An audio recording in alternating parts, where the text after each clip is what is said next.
Good morning, friends. With delight in the law of the Lord, we read Psalms 1 and verse 3. He shall be like a tree planted by the rivers of water, that brings forth its fruit in its season, whose leaf also shall not wither, and whatever he does shall prosper.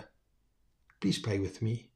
Father God, today I choose to plant my life near you. I delight in your word and allow it to shape my thinking and direction. Keep me rooted in truth so that I'm not shaken by circumstances or seasons.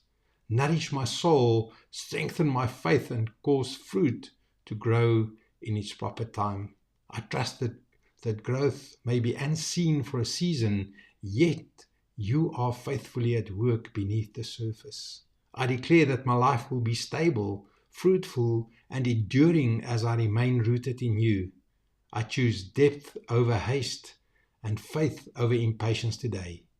Amen.